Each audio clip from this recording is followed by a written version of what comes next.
Good evening, everybody. This is ButteryGreg, and I'm here with game number 2 between It's GoSuostojiy Esports and Team Legion's ChiTa.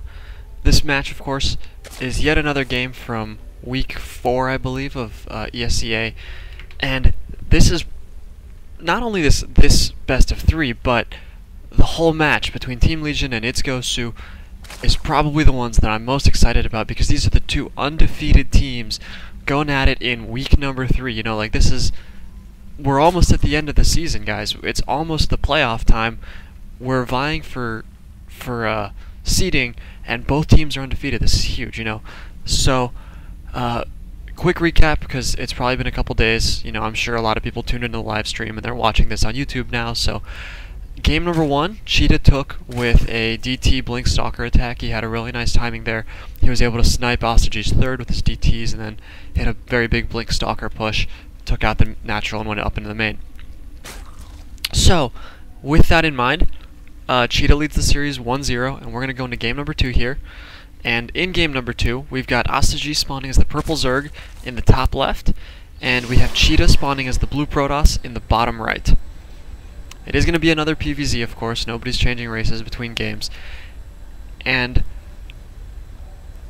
what was I going to say? Something very important. No, not really. We're on MLG Antiga Shipyard. It's a pretty good map. We see that Ostojiy is going for a pool before expand. Pretty standard, you know, 15-ish pool timing, and then he'll go for a little bit later hatchery. And it looks like ChiTa's going to be going for a Nexus first himself. He's got his pylon up here at the ramp, he's got his probe going down, and he's going to take a Nexus.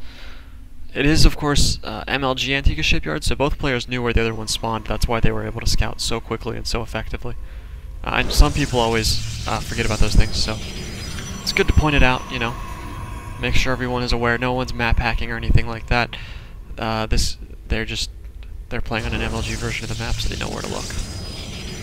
Very clever play by Ostojiy here, but ChiTa is going to scout it. I was going to say, this is really smart right here, taking this fast third. On Antiga Shipyard, it's basically just as easy for a Zerg player to take his third and defend it as it is his natural. So, generally you'll see very quick thirds, or you can also see players do this type of thing, where he'll take his third first. Now, I think ChiTa's response is very good. He's going to be cannon rushing this third. You're doing a forge first. As long as you don't mess up your build back home, this cannon rush is one of the best ways to try to pressure a fast expanding Zerg. Especially on a map like Antigua where you can fast expand to 2 locations. Because commonly, Zerg will take 2 bases in response to Protoss fast expanding. It kind of negates the entire advantage of having done the fast expand because your opponent gets an economic advantage anyway. So of course this cannon rush keeps them honest a little bit. It forces them to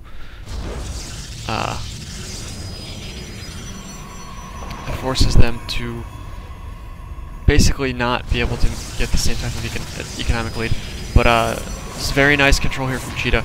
He's got the 2 cannons up. He uses a pylon here to prevent the Lynx from attacking this cannon before it morphs, and then cancels it to recover his money, and now he's going to be able to attack this third quite effectively. He's going to destroy this, but we see that Ostojiy has already started his next hatchery in his natural. And once he gets some roaches, he'll have no trouble cleaning this up. But for the time being, it would be a huge waste if he were to attack with these Lings. So instead, he's going to do something very smart. He's going to come down here and try to pressure the natural. ChiTa, of course, though, has a complete wall off. He's got redundant pylons over here, so when the time comes to move out, he'll have no trouble just destroying one of these pylons and bringing his army through the gap.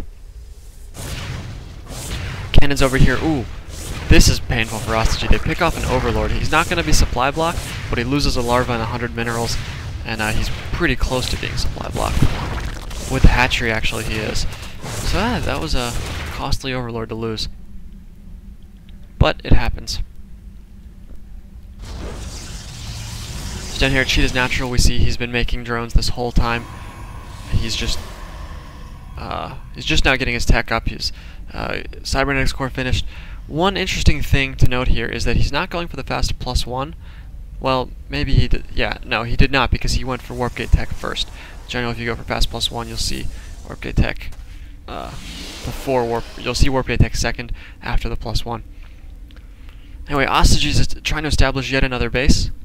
This is another, I guess you could say, plus about Antiga Shipyard, is if Zerg gets one of his naturals sort of denied, he has a lot of opportunity against a Forge First to just take one of the gold bases. So losing that hatchery at his third is not going to be a huge deal because he's going to be able to take this gold. He's going to be able to mine, a lot quicker and sort of make up that money pretty quickly. So in terms of strategy, Ostojiy is really just droning up right now. His late game strategy is a little bit unclear. He is going for roaches, so he might be planning on busting down these cannons pretty soon so that he can get his third base going. But he's really still focusing on establishing his economy. Meanwhile, ChiTa, however, he's thrown down 3 gateways, Twilight Council. He's got another gateway at his natural ramp. He's only mining 1 gas from his natural, so it's possible that ChiTa's going to be going for a large gateway timing, say 6 or 7 gateways, with a blink or DT timing, kind of similar to what we saw last game. I'm not sure if that's 100% what's going to happen, but as we move forward, I'm sure we'll get a better idea of that. It looks like blink research has started, so he could be going for basically the same approach that we saw last time. Meanwhile, he's using these proxy pylons very smartly, warping in some zealots. Probably going to run these up into the natural. I think he could do a pretty good amount of damage to the drones. We've got 6 roaches in production, of course, so actually these four zealots are going to get deflected by these roaches pretty easily. It is possible for ChiTa to go up here, hold position, zealots in the drone line, but he's actually going to send 1 to attack drones and use the others to distract the roaches. I believe he only got 1 drone kill, so unfortunately that was not a very cost-effective harass by ChiTa. Really, it came down to timing. He was just a little bit late, and Ostojiy got the roaches out, and so he was able to defend.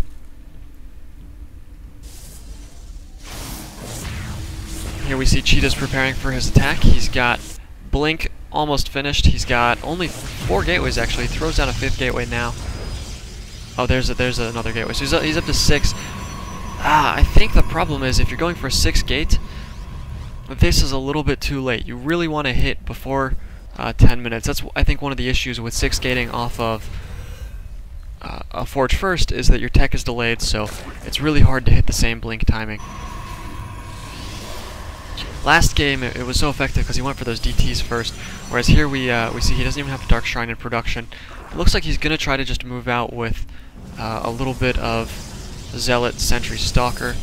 He's got Blink now, of course, but without a lot of Stalkers, he's not really in a great position to use Blink to his advantage in a battle.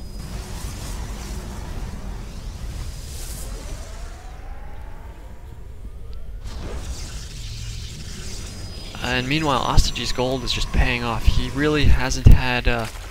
he had a little bit of pressure. We can see this queen got attacked, but he's just taken a massive economic lead. If we pull up the income tab, we see he's pulling in 600 minerals more per minute with only 10 extra workers, which is pretty huge. So unless ChiTa's able to pull off some kind of a strong attack quite soon, Ostojiy could pull too far ahead. I'm a little bit surprised, I will say, that Ostojiy has not taken a 4th base already, because he has quite a economic lead. He could easily get another base, just get more hatcheries going and focus on the late game. Equally surprising is that he's still sitting on Roachling. We see he's getting Hydralisk upgrades, he's getting Roach upgrades, so he's going to be going for what many consider to be that classic composition of Roach Zealot, or sorry, not Roach Zealot, Roach Hydra, my bad, I came over here and looked at ChiTa's Zealots. It is perhaps too early in the day for me to be casting StarCraft, but anyway, a little bit of a poke by Ostojiy. No real damage on either side. Ooh, Ostojiy getting supply block for the 2nd time this game as ChiTa blinks forward and takes out that Overlord. I'm not really sure what ChiTa's plan is going to be moving forward here. He's taken his 3rd now, and he's going to pressure this gold. I think this is essential. Cleaning up this gold is the only way he's going to stay in this game, because he's been really far behind on bases for quite some time, but Ostojiy has been really late in taking his 4th, so ChiTa's really able to even up the base count temporarily. This hatchery is finally finished, but of course ChiTa's taking his 3rd at the same time. So, if ChiTa survives and does enough damage, like he's blinking forward, picking up these overlords, this is huge. He just did like 700 minerals worth of damage, plus Ostojiy is supply blocked, so he won't be able to remax after this battle for quite some time. He's going to have a bit of an imbalance, too many drones versus too few army units. ChiTa's got a really dangerous looking push right now. I'm not sure that I agree with this decision of going up in the natural. I think it would be more effective if he were to go into the third and clean up that hatchery, maybe pick off some of the workers. Very nice here, force fielding himself into the natural. Wow, this is a really, really powerful push. The drones got pulled briefly, but they've retreated. Fortunately, ChiTa's army is a little bit distracted here. He's spamming so many force fields here, keeping this army at bay.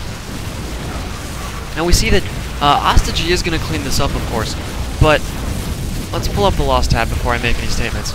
Right, so ChiTa, they basically came away even, but in the process of this battle, Ostojiy lost a base, and really ChiTa lost a bunch of units that he didn't really care about. He had a lot of zealots and sentries, but remember he went for blink. He doesn't have charge, so as we move forward, he really wants to have a lot of stalkers, and he wants to use those stalkers to harass his opponent and try to maintain a semblance of map control. So he's also going to be changing up his tech, of course. He's got 2 robos here. I don't know if he has... I don't see it. There's the robotic space. So he's really going to be getting away from that zealot sentry-based army anyway. So for him to have lost that army was not a huge deal. Whereas Ostojiy is still... he's remaxing with Roachling Hydra, which is essentially what he had in that first battle. So he lost a lot of units. He lost the base. I think... despite the even value trade, I think that worked out pretty well for ChiTa, and if he hadn't had that attack, it would be a lot more difficult for him to win this game. But Ostojiy, of course, that didn't totally negate having that gold for so long, so he's going to be able to put on some pretty strong pressure here. These Hydralisks are just brutal to deal with gateway units. ChiTa's putting up an admirable defense here. He's microing really hard. Ooh, some stalkers mispositioning here. But with no Colossus in production, it's going to be really difficult for ChiTa to deal with this. Ostojiy is just sort of baiting him onto the low ground and using this massive Hydra DPS to just pick through these stalkers. Forces yet another retreat up the ramp.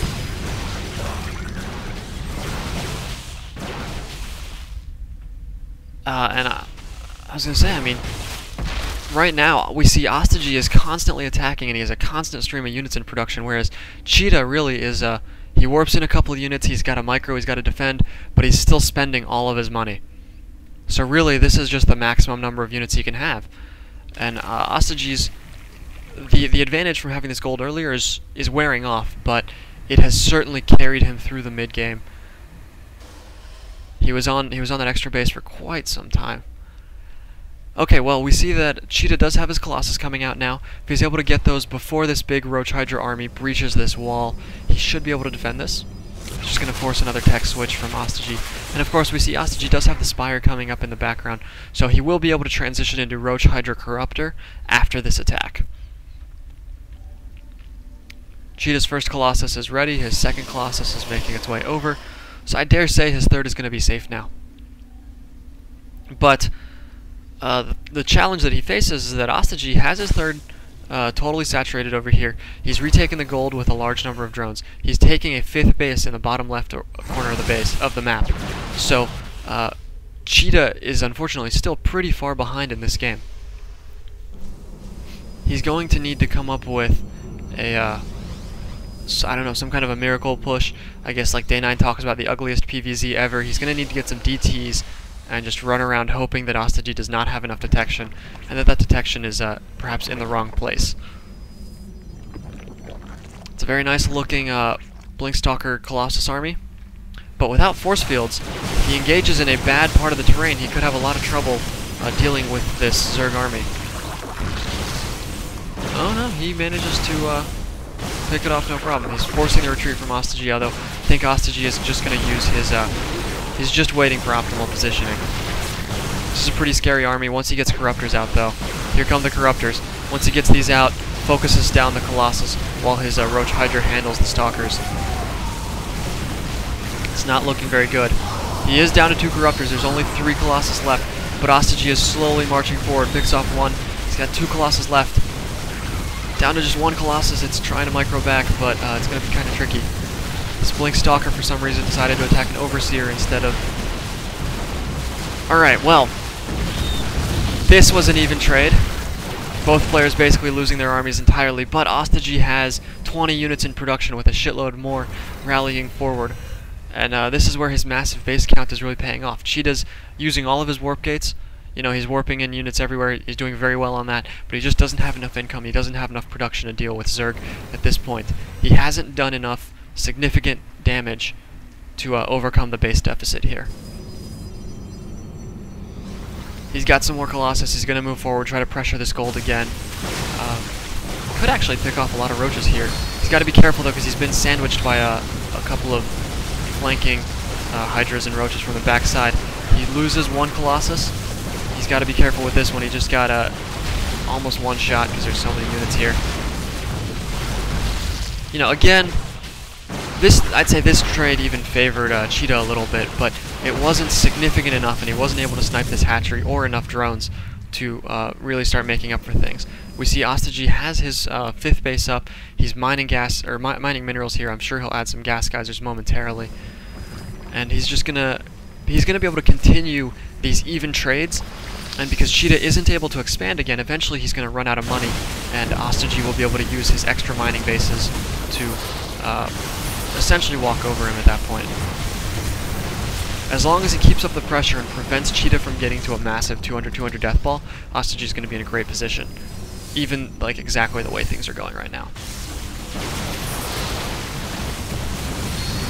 Which is, you know, in case it wasn't clear, except for this battle where he has pretty much stomped ChiTa's army.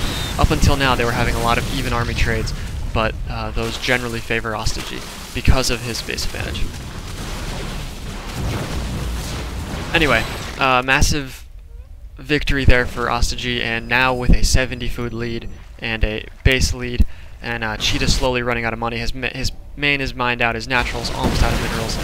I believe he's going to have relatively little trouble basically moving his army into ChiTa's base.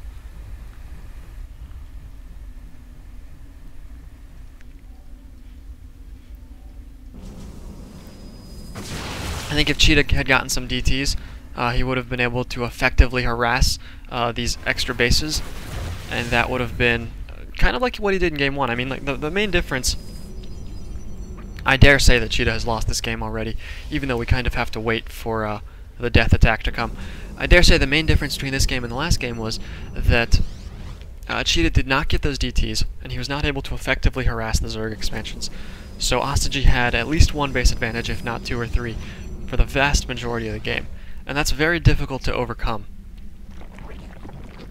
obviously in any situation, without some kind of a massive 200 food army battle that you decisively win and then pick off a bunch of production and tech structures, which of course has not happened in this game.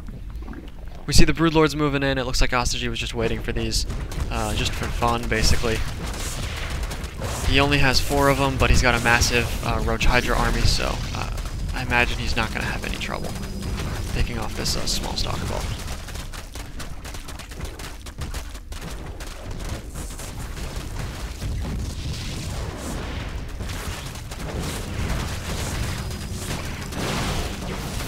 And these Broodlords do a ton of damage. They got 0/0 air upgrades, but the Broodlings, of course, have the benefit of...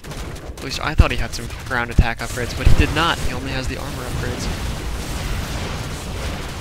Blinking forward picks off one Broodlord, but now the ground army runs in, and Zerglings are able to go to town on... Basically, all of these units are hard countered by Zerglings, so ChiTa did not have the best composition for dealing with that. But ChiTa's forced to GG, so that's going to tie up this series 1-1, and I'm going to go ahead and cast game number 3. Thanks for watching, guys.